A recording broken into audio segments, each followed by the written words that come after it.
خوش آمدید کہتے ہیں آپ کو، اور علماء کرام ہمارے ساتھ تشریف فرمائیں، جناب قبلہ مفتی اسماعیل نورانی صاحب، علامہ رضا داؤدانی صاحب، علامہ لیاقت حسین نظری صاحب اور قبلہ حافظ عویس صاحب، سب کا بہت بہت شکریہ۔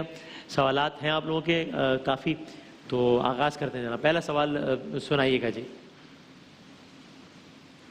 میں درحفیظ اللہ کی مروت سے بات کر رہا ہوں، خورشید خان۔ سوال یہ ہے کہ ہم جو فطرانہ دیتے ہیں تقریباً 120-130 روپے، ٹھیک ہے، کسی کے بالفرض 6-7 بچے ہیں، اس کے 1000 روپے بنتے ہیں، تو اس کے اگر ٹوٹل اس کے پاس 500 روپے گھر میں موجود ہے تو پھر بھی اس کو دینا لازمی ہے؟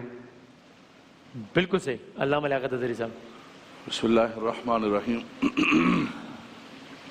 ان کا کہنا یہ ہے کہ اتنے پیسے ہی نہیں ہیں ان کے پاس۔ جی مثلا مثال کے طور پہ فرض کیجیے کہ 100 روپے ایک بچے کا، اور ان کے 1000 روپے بنے۔ ہاں 1000 روپے بنے ہیں۔ جی بالکل یہی سوال ہے۔ بسم اللہ الرحمن الرحیم۔ دیکھیں، فطرانہ ہو، فطرانہ خاص طور پر چونکہ صدقات واجبہ کے اندر آتا ہے، اور یہ اسی پر واجب ہوتا ہے کہ جو صاحب نصاب ہو، اور اگر ان کے پاس اتنا مال ہی نہیں ہے، اتنا نصاب ہی نہیں ہے، تو ان پر فطرانہ واجب نہیں ہے، کہ صاحب نصاب نہیں ہے، صاحب نصاب ہی پر فطرانہ واجب ہوتا ہے۔ تو ان پر یہ 500 ہو یا ان پر بنتا ہی نہیں ہے؟ بنتا ہی نہیں۔ ٹھیک ہے، اور فقہ جعفری کا بھی یہی ہے اس میں؟ بسم اللہ الرحمن الرحیم۔ بالکل ظاہر ہے کہ ایک شخص وہ ہے کہ جو خود فقر کا شکار ہے، تو یہ تو ایک طرح سے اگر دوسری شرائط کوالیفائی کرتا ہے تو خود یہ فطرے کا حقدار بن جائے گا۔ ظاہر ہے کہ اس کو بھی فطرہ دینا نہیں ہے۔ ہاں البتہ یہ ضرور ہے کہ بعض فقہاء نے یہ ضرور کہا ہے کہ اگر یہ ثواب لینا چاہے تو ایک فطرے کی رقم اس طریقے سے وہ اپنے ہی فیملی ممبرز کے اندر رول کرے اور پھر اس کو باہر دے دے، تو شاید وہ اس طریقے سے فطرے کے ثواب کا حقدار بن جائے، مگر اس کو واجب نہیں کہا گیا۔ تو یعنی اگر آسان بات میں فطرے کا حقدار، یعنی فطرہ دینا کس پر فرض ہے یا واجب ہے مفتی صاحب؟ بسم اللہ الرحمن الرحیم۔ جیسا کہ علامہ صاحب نے ابھی صاحب نصاب کا لفظ یوز کیا، اس کو تھوڑا سا اگر آسان ایکسپلین کر دیں۔ یہی معیار ہے ویسے تو صاحب نصاب سے مراد یہ ہے کہ جس کی ملکیت میں کم از کم 52.5 تولہ چاندی کی قیمت کے برابر کوئی فارغ رقم موجود ہو۔ ٹھیک ہے، فارغ رقم ہو، سیونگ کے طور پر ہو۔ 52.5 تولہ چاندی کی قیمت آج کل تقریباً 40-42 ہزار کے قریب ہے۔ تو اس کے پاس 40,000 آج کل کے دور میں ایکسٹرا پڑا ہو، اگر ایکسٹرا ہو، اس سے بچے کی فیس نہ دینی ہو، فلاں نہ کرنا، ہاں جو اس مہینے کی ضروریات ہیں وہ وابستہ نہ ہو، تو اس پہ فطرہ دینا واجب ہے۔ ایک تو کچھ آگے کی ضروریات ذہن میں ہوتی ہے نا، وہ نہیں، اس مہینے کی ضروریات اس میں نہیں ہے، خرچہ مائنس کر کے تو الگ سے جو 40,000 کے لگ بھگ یا 52.5 تولہ چاندی کی قیمت معلوم کر لیں، ایگزیکٹ تاکہ فگر آ جائے۔ بہرحال اس کے برابر اگر سیونگ ہے تو پھر اس پر تو صدقہ فطر ادا کرنا واجب ہوگا۔ اب ایک چھوٹی سی مثال اس میں یہ بھی ایڈ کر لیں کہ جن صاحب نے ابھی جیسے 500 کے ایک مثال دی انہوں نے، اگر بالفرض ان کے پاس سیونگ کے طور پر، اب ان کے ہاتھ میں نہیں ہے، کسی کو انہوں نے دیے ہوئے ہیں، لیکن ان کے بالفرض مراد یہ ہے کہ میرے پاس تو ابھی بس نقد میں مطلب 500 ہے، اچھا صحیح ہے، بن 1000 رہے ہیں میرے پاس اوپر، یا 1200 بن رہے ہیں اور نقد، تو یہ نہ سمجھیں کہ مطلب ایسی صورت میں پھر ان کے لیے معافی ہو جائے گی، کیونکہ کہیں نہ کہیں ان کی سیونگ موجود ہے۔ ان کو یا تو کسی سے ادھار لے کر اپنا فطرانہ ادا کرنا چاہیں ادا کر دیں، تھوڑا بعد میں ادا کر دیں، تو ان پر واجب رہے گا۔ لیکن علامہ صاحب نے جو ارشاد فرمایا وہ اس بندے کے لیے کہ جس کے پاس نصاب ہی نہیں ہے، تو اس صورت میں تو بلکہ وہی بات جو ابھی داؤد صاحب نے کہا، وہ تو لینے کی پوزیشن میں آ جائے گا اور وہ لے سکتا ہے۔ جی آپ کچھ کہنا؟ جیسا کہ صاحب نصاب کے حوالے سے بھی گفتگو ہو رہی تھی، ہمارے یہاں معیار ہے غنی ہونا۔ البتہ غنی ہونے کا مطلب کروڑ پتی ہونا نہیں ہے، یعنی وہ شخص جو اپنی ضروریات اپنے اسٹیٹس کے اعتبار سے اپنے خرچے پورا کرنے کی پوزیشن میں ہو، اور جو اس کی امیجیٹ ڈیپینڈنٹس ہیں ان کا اگر وہ خرچہ اٹھا سکتا ہے تو اس کو غنی مانا جائے گا۔ اگر وہ اس پوزیشن میں نہیں ہے کہ حلال ذریعے سے اپنا خرچہ اٹھا سکے، اپنے عیال کا، اپنے فیملی ممبرز کا خرچہ اٹھا سکے، تو پھر اس کو فقیر مانا جائے گا۔ یعنی ایک اصطلاح جو شرعی اعتبار سے ہے غنی اور فقیر کی، اور ایک اصطلاح عرفی ہے۔ عرف کے اندر تو یہ ہے کہ غنی کا مطلب یہ ہے کہ کروڑ پتی اور فقیر کا مطلب یہ ہے کہ ہاتھ میں گدائی اس کے موجود ہو تو اس کو فقیر کہا جائے گا۔ شرعاً یہ نہیں، ہمارے معیار یہ غنی اگر ہے یعنی اپنے خرچے اٹھا سکتا ہے تو اس کے اوپر فطرہ واجب۔ اس میں صرف ایک جملہ کہوں گا، جیسے کہ یہ مفتی صاحب نے توجہ دلائی ہے، کچھ لوگوں کا اس وقت یہ صورتحال بنی ہوئی ہے کہ وہ صاحب نصاب تو ہیں، ان کا کاروبار ہے، مال پڑا ہوا ہے، سب کچھ سونا ہے گھر کے اندر، لیکن کیش نہیں ہے ان کے پاس۔ ان کے پاس ان کی پرابلم جو ہے، یہ مفتی صاحب نے اچھی توجہ دلائی ہے، ان کے پاس کیش نہیں ہے دینے کے لیے۔ ایسے لوگ کیا کریں؟ وہی جو نہیں، واجب تو ان کے اوپر ہر صورت کے اندر ہوگا۔ سونا ہے تو سونے کو بیچ کے دینا پڑے گا، یا سونے ہی کی صورت کے اندر دینا پڑے گا۔ ہماری بہت ساری بہنیں کہتی ہیں کہ میں تو کماتی نہیں ہوں، لیکن سونا میرے پاس 10 تولہ ہے، 15 تولہ ہے، 20 تولہ ہے، میرے میکے نے دیا، میرے سسرال نے دیا، میں کیا کروں؟ تو ان کو ہر صورت کے اندر دینا پڑے گا، یا تو اس کو بیچ کے دیں یا پھر بیچ نہیں سکتی تو سون کی صورت کے اندر دیں۔ اسی طرح جیسے مفتی صاحب نے ایک خاص توجہ دلائی، میرا ذہن ادھر نہیں گیا تھا، کہ وہ صاحب نصاب ہے لیکن اس کے پاس کیش نہیں ہے تو وہ ادھار لے کر دے گا، یا مثال کے طور پر اس کا کوئی پلاٹ پڑا ہوا ہے، اس کی کوئی چیز پڑی ہوئی ہے، اس اشیاء میں سے اٹھا کے وہ دے سکتا ہے۔ دوسرا صرف ایک جملہ کہوں گا، پچھلے سال بھی ہم نے اس پر بڑی بات فرمائی کہ دیکھیں صدقہ فطر رمضان ہی کے اندر دے دیں آپ جتنا ممکن ہو سکے، تاکہ خاص طور پر لوگوں کی غذا کا بندوبست ہو سکے۔ اگر نہیں دے سکتے ہیں تو کم از کم جو ہے عید کے دن آپ کے اوپر لازم و ضروری ہو جاتا ہے۔ ٹھیک ہے، وہ بات نفس وجوب اور وجوب ادا کی علمی بحث سے ہٹ کر یا رمضان کے اندر دے دیں ورنہ پھر عید کے دن لازم۔ بالکل صحیح۔ اگلا سوال دکھائیے گا جناب، حافظ صاحب جواب دیں۔ اگر ہمارے پڑوس میں اور ہمارے آس پاس جہاں پہ ہم رہ رہے ہیں وہاں پہ کچھ غریب افراد موجود ہوتے ہیں، تو ہمارے رشتہ داروں میں بھی کچھ ایسے غریب افراد ہیں، تو ہمیں یہ پوچھنا ہے کہ ہم پہلے فطرانہ کہاں دیں؟ اپنے پڑوسیوں کو دینا زیادہ ضروری ہے، پہلے دینا چاہیے، یا پہلے ہمیں اپنے رشتہ داروں میں دیکھنا چاہیے؟ قبلہ۔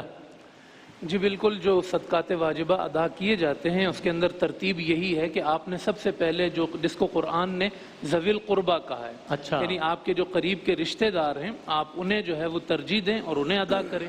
اچھا، اس کے ساتھ جو آپ کے پڑوسی ہیں وہ بھی اولین حقدار میں سے ہیں۔ اگر آپ اپنے پڑوس میں یہ محسوس کرتے ہیں تو آپ اس کے بعد پڑوسیوں کو دیں۔ بالکل سب سے پہلے ٹھیک ہو، اور پھر ایک اور سوال بھی دکھائیے گا جناب۔ میری علامہ سے یہ ایک سوال ہے کہ میرے 6 بیٹے ہیں اور میں نے ابھی تک عقیقہ نہیں کرا ہے کسی بھی بیٹے کا، تو اب میں جو ہے ان 6 بیٹوں کا کس طرح عقیقہ کروں؟ کیا ایک بکرے پہ 6 بیٹوں کا عقیقہ ہو سکتا ہے یا سب کا علیحدہ علیحدہ ہوگا؟ یہ پیکج معاملہ ہو سکتا ہے، 6 ہیں ابھی عقیقہ نہیں کرایا تو ایک بکرے پہ 6 بچے۔ جی بالکل، عقیقے میں جو ہے وہ یہ مسنون ہے کہ جو لڑکا ہو اس کے جو ہے وہ اس کی طرف سے 2 بکرے کرنا مسنون ہے۔ اچھا، اور ایک لڑکی تو 2، ہاں، اور وہ تو 6 پہ 1 کے چکر میں آپ 1 پہ 2 گئے۔ اور لڑکی کی طرف سے نہیں صحیح ہے، میں مسنون کی بات کر رہا ہوں، اور لڑکی کی طرف سے ہو تو 1 بکرا یا بکری دینا جو ہے وہ مسنون ہے۔ اچھا، ایک تو یہ ہے کہ عقیقہ کرنا جو سنت ہے وہ 7ویں دن ہے۔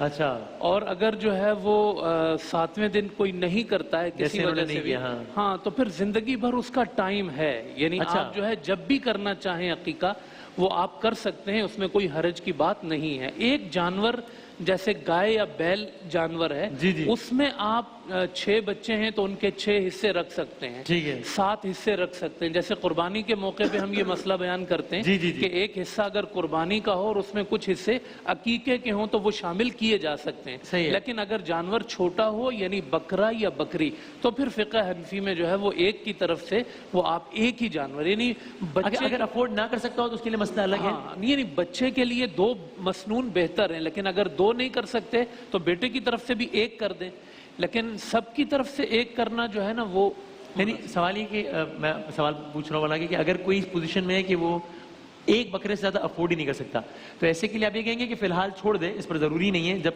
اس قابل ہو جائے تو کرے، یا آپ کہیں گے نہیں ٹھیک ہے ابھی 1 افورڈ کر سکتے ہو تو یہ 6 کی نیت سے 1 ہی بکرا ذبح کر دو ابھی فی الحال؟ جی بالکل، ہاں، وہ افورڈ نہ کر سکتے ہوں تو گنجائش بن جائے گی۔ ایک جملہ صرف کہوں گا، جیسے علامہ صاحب نے مسئلہ واضح فرما دیا کہ عقیقہ سنت ہے 7ویں دن، صحیح ہے، اصل نفس مسئلہ یہی ہے۔ اب سنت کا ٹائم نکل گیا، سنت کا ٹائم نکل گیا تو خواہ لوگ پریشان ہو رہے ہوتے ہیں کہ اب ہم کیا کریں، 1 پر کر لیں، قربانی پہ کر لیں، وہ بھی سنت مستحبہ ہے، وہ چلا گیا تو احناف کے نزدیک اب اس کا کچھ بھی نہیں ہے، گناہگار نہیں ہوا، گناہگار تو نہ پہلے تھا نہ اب ہے۔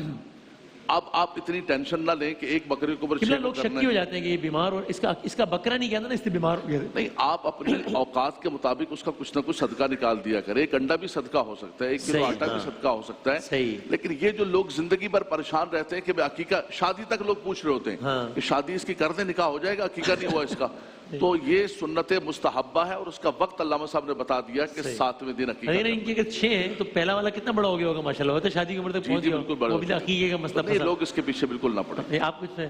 بنیادی بات وہی ہے کہ جو فرمایا کہ 7ویں دن کرنے کی تاکید ہے، مستحب ہے، سنت ہے، تاکید بہت زیادہ ہے، اس کی دنیاوی اور اخروی فوائد بیان کیے گئے۔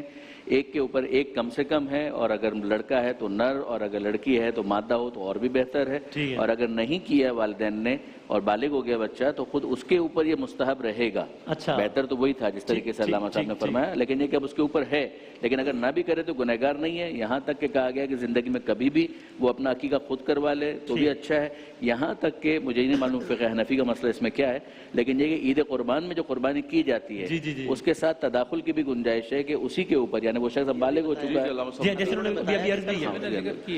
لیکن اس میں حصوں کے حوالے سے غالباً اختلاف ہے کہ جو حصوں کا معاملہ ہے وہ قربانی کے جانور میں تو ٹھیک ہے، مگر عقیقہ جو ہے اس کے اندر ایک پورا جانور ہونا مناسب ہے۔ سمجھا نہیں، یعنی اگر کوئی قربانی کے جانور میں نیت کر رہا ہے، ایک بیل اور ایک گائے کے اوپر 6 حصے، اور وہ جو ہے وہ قربانی کے حوالے سے ٹھیک ہے، یعنی اس کی گنجائش موجود ہے، لیکن یہ کہ یہ جو معاملات ہیں کہ جو عقیقے کے حوالے سے جو جانور ہے وہ ایک بچے کے لیے ایک جانور ہو، اس سے زیادہ اضافہ کرنے کوئی حرج نہیں، کمی نہیں ہو سکتی۔ ٹھیک، صحیح۔ اگلا سوال دکھائیے گا، سنائیے گا جی۔ میرا سوال یہ ہے کہ میں نے بہت سے لوگوں سے یہ سنا ہے کہ جب بچے کا عقیقہ ہوتا ہے تو اس کا جو گوشت ہوتا ہے عقیقے کا وہ پیرنٹس نہیں کھاتے بعض جگہ، تو اس کی کیا ہے حقیقت اسلامی روز سے ذرا پلیز بتا دیں۔ آج عقیقہ ڈے ہے، آج عقیقے سے متعلق سوالات، تو ماں باپ کھا سکتے ہیں اس عقیقے کے بکرے کا گوشت؟ بالکل کھا سکتے ہیں، بلکہ بابرکت گوشت ہے یہ، اچھا قربانی کی طرح ہے اس کا حکم نا، اس طرح سے قربانی کے اندر فرمایا کہ خود بھی کھاؤ کھلاؤ، کلوا منہا واطعموا البائس الفقیر، یعنی کہ کھلاؤ، لوگوں کو بھی کھلاؤ، گھر والوں کو بھی کھلاؤ۔ تو اسی طریقے سے عقیقے میں بھی دوستوں کو شامل کرنا، اپنے اہل خانہ کو شامل کرنا، والدین کا اس میں سے تناول کرنا، دادا نانی، ان کا ذکر اس لیے کر رہا ہوں کہ ان کے بارے میں بھی لوگوں نے مشہور کیا ہوا ہے کہ دادی نانی، نہ بالکل نہیں، اس طرح کی باتیں غلط مشہور چلی آ رہی ہیں، لیکن صحیح بات یہ ہے کہ خود بھی کھائیے اور انہیں اہل خانہ کو بھی کھلائیے، رشتہ داروں کو بھی، دوستوں کو بھی، فقراء تک بھی پہنچائیں، تو انشاءاللہ سب کی دعائیں بھی شامل ہو جائیں گی اور برکت بھی ہو جائے گی۔ یعنی اسماعیل صاحب اب ہو سکتا ہے بات شاید بظاہر فنی لگے، لیکن میرا خیال ہے پیش آنے والی بات ہے کہ اب ہینڈ ٹو ماؤتھ ہوتی ہے نا فیملیز، اچھی خاصی فیملیز بھی، اور آج کل کے دور میں اگر کوئی سوچے کہ اچھا میں بچے کا عقیقہ کروا لیتی ہوں اور پھر اسی سے خاندان کی دعوت کر دوں گی اسی کے گوشت سے، تو یعنی خاندان والوں کا ایک اجتماع بھی ہو گیا، میرا عقیقہ بھی ہو گیا، یعنی یہ دونوں کام ہو گیا، تو یہ ٹھیک ہے، اس میں کوئی حرج تو نہیں؟ اچھی نیت کے ساتھ اس طرح بھی کر سکتے ہیں، اس میں ظاہر ہے کہ آسانی بھی ہو جائے گی، سب لوگ مل بیٹھتے ہیں، جمع ہو جاتے ہیں، ایک دعوت کی صورت گوشت وہی والا عام طور پر استعمال ہو رہا ہوتا ہے۔ گوشت کسی باہر بیٹھے فقیر کو یا محتاج تو کوئی پہنچانا ضروری نہیں ہے نا؟ ضروری تو نہیں ہے، لیکن کچھ نہ کچھ اگر اس میں سے اسے بھی دے دیا جائے تو وہ بہتر ہے۔ یہاں عقیقے بات ہو گئی، ویسے ولیمے کے حوالے سے ایک حدیث شریف میں فرمایا گیا ہے کہ برا ولیمہ ہے وہ کہ جس میں فقیروں کو یعنی کہ غربا کو شامل نہ کیا جائے، تو وہ ولیمے کے بارے میں خاص آیا، لیکن اگر ہم اس کو اپنے خوشیوں کے اعتبار سے دیکھیں تو ہمیں اپنی خوشیوں کا کچھ نہ کچھ حصہ ایسے لوگوں تک پہنچانا چاہیے، ان کی دعائیں شامل ہو جاتی ہیں، ایک بہت اچھا عمل ہے اور یقیناً اس میں بہتری بھی موجود ہے۔ بالکل صحیح جی، رضا داؤدانی صاحب۔ اس کے اندر وہی جیسا کہ مفتی صاحب نے ارشاد فرمایا، غربا کو شامل کیا جائے، اچھی بات ہے، رشتہ داروں کو شامل کیا جائے، اور قابلہ کہ جس نے ولادت کے موقع پر مدد کی تھی اس کو خاص طور پہ شامل کیا جائے، تاکید کی گئی ہے۔ اور اس کے اندر یہ جو فقہ حنفی کے حوالے سے فرما رہے تھے نا کہ لوگ سوال کرتے ہیں فقہ جعفری سے کیا ہوگا یہ مسئلہ وہاں پر، دیکھیں فقہ جعفری کے اندر مسئلہ یہ ہے کہ ماں باپ اور جو بہن بھائی وغیرہ ہیں ان میں ناپسندیدہ سمجھا گیا ہے، حرام نہیں مانا گیا اس کو، لیکن ناپسندیدہ سمجھا گیا ہے کہ وہ عقیقے کے گوشت میں کھانا کھائیں، لیکن یہ کھا لیں تو حرام بہرحال وہاں پر، لیکن ماں باپ اور بہن بھائی کی بات، بچے کے ماں باپ اور بچے کے بہن بھائی عقیقے کے گوشت نہ کھائیں تو اچھا ہے۔ اچھا ٹھیک ہو گیا، ٹھیک، شاید اسی وجہ سے لوگ ہم سے بھی سوال کرتے ہیں، پھر گنجائش تھوڑی سی کہ ہم نے پڑوسی سے سن، ہاں یہ اس لیے کہہ رہے ہیں کہ وہ فقہ جعفری سے ہوگا۔ چلیں یہ بھی بڑا زبردست فیبرک آف دا سوسائٹی ہے کہ زبردست بات ہے آپ اپنے حساب سے۔ اچھا قبلہ ایک بس سوال یہ ہے، ختم کرتے ہیں پھر، کہ آئی بروز جو ہے وہ خواتین کے لیے بنانا کیسا ہے؟ اور وہ کہ اس کی آڈیو خراب ہے اس سوال کی، اس لیے میں نے ویسے ہی بولا، وہ کہتے ہیں مرد بھی آئی بروز اگر بنائے تو کوئی حرج تو نہیں ہے کوئی؟ دیکھیں آئی بروز خواتین کے لیے ویسے تو مطلق جو ہے بالوں کو نوچنے کا منع کیا گیا، لیکن خواتین اگر ان کے شوہر کہتے ہیں اور وہ ضرورتاً آئی بروز بناتی ہیں تو اس کی کوئی ضرورتاً جواز نکل سکتا ہے، ورنہ جو حدیث پاک کے اندر الفاظ ہیں وہ یہ ہے کہ نوچنے والیاں ان کو جو ہے وہ ملعون قرار دیا ہے، تو اس لیے جو ہے مرد تو بالکل نہیں بنا سکتا، مرد کو بنانے کا کوئی مقصد ہی نہیں ہے آئی بروز۔ خواتین کے لیے بھی بعض فقہاء نے اجازت دی ہے، لیکن اصل وہ یہ ہے کہ نہ بنائیں۔ ٹھیک ہے، اس پہ آپ کی بھی رائے ہے؟ جائز ہے، بنا سکتے ہیں, یعنی تھوڑی سی نرمی ہے, ٹھیک ہے. اور ویسے بس آخر میں بتا دیجیے گا, کیا یہ ٹھیک ہے, ہم نے یہ سنا ہے, مجھے نہیں معلوم اس کا کوئی مستند حوالہ ہے یا نہیں, کہ جناب جو آخری زمانہ ہوگا یا جو یعنی یا بہت برے زمانوں سے میں ایک برا زمانہ ہوگا, اس میں یہ ہوگا کہ جناب مرد جو ہے وہ سارے کام کرنا پسند کریں گے جو کہ مخصوص ہے خواتین سے, اور خواتین جو ہے وہ اس انداز کے لباس یا چیزیں کرنا پسند کریں گے جو مخصوص ہے مردوں سے. یہ ایسا ہے واقعی؟ یعنی آپ صلی اللہ علیہ وسلم نے جو حدیث پاک میں آپ سمجھ لیں 1400 سال پہلے یہ ارشاد فرما دیا تھا کہ مردوں سے مشابہت کرنے والی اور وہ مرد جو عورتوں سے مشابہت کریں, حضور علیہ السلام نے ان پہ لعنت فرمائی تھی, اس کو ناپسندیدہ قرار دیا تھا. تو یہ اس زمانے میں ہی آپ علیہ السلام نے فرما دیا تھا, یہ آخری زمانے کے ساتھ کوئی مخصوص نہیں ہے. ٹھیک ہے, یعنی یہ اس سے پہلے بھی ہوتا رہا ہے, آج بھی ہو رہا ہے اور آئندہ بھی ہوتا رہے گا, لیکن حضور علیہ السلام نے اس سے سختی سے ہے کہ بڑھ گیا ہے. اب تو آخری زمانے میں تو جس طرح اور گناہوں کی صورتیں پھیل گئی ہیں. بالکل بالکل ٹھیک, جزاک اللہ, بہت شکریہ تمام علماء کرام کا, بہت بہت شکریہ. اور ایک وقفے کے بعد ہمارا نیکی کا سیگمنٹ ہوگا انشاءاللہ.